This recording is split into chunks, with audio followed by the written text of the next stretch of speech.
All right, Andrew, we are also watching the developing situation in Zimbabwe this evening.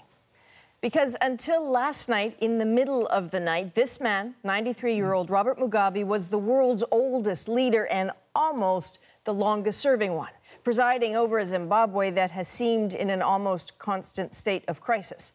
Much of the crisis his own doing. So what should pop up on the state broadcaster in the wee hours of the morning but this? To the generality of the people of Zimbabwe, we urge you to remain calm and limit unnecessary movement. We wish to make it abundantly clear that this is not a military takeover of government. But it sure looks like a military takeover. Mugabe and his wife Grace, called Gucci Grace by critics, are said to be in the military's hands under house arrest, but safe.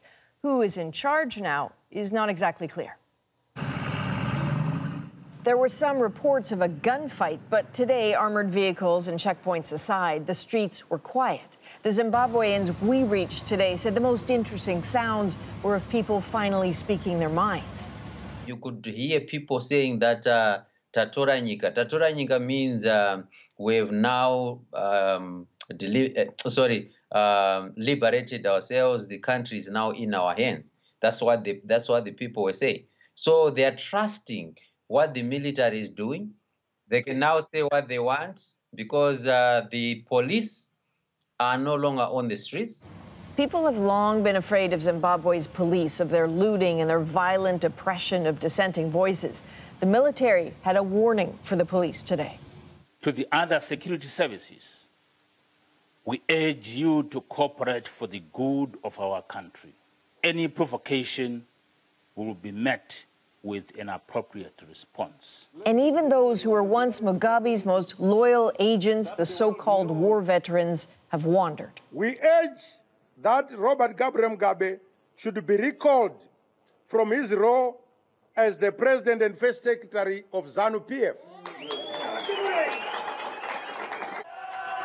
Zimbabweans could be forgiven for being afraid to hope for change. A 2008 election thought to have been won by the opposition ended with a violent crackdown by Mugabe. When I look around the situation in the country, I see a catastrophe. A power-sharing deal fell apart, and life has been really hard. At times, 4 million% inflation, which looks like a loaf of bread costing $1 billion Zimbabwean dollars and doubling in price by the time you walk out of the store. We thank you. This time, though, change might just be real. Now, whether you call this a coup or, as some in Harare are saying, a bloodless correction, it seems to be triggered by a rivalry between Zimbabwe's former vice president and its first lady, Grace Mugabe. Grace was Mugabe's secretary and mistress. They were married soon after his first wife died. She was known for her lavish spending, but she's also built her own political faction. In an apparent bid for power last week, she urged Mugabe to fire his vice president, Emmerson Mnangagwa. Clearly, he didn't go quietly. Mnangagwa's nickname is the Crocodile, the country's spy master through the bloody 1980s with deep roots in the military. It's no secret he wanted to be Mugabe's successor, and now he might just have his chance.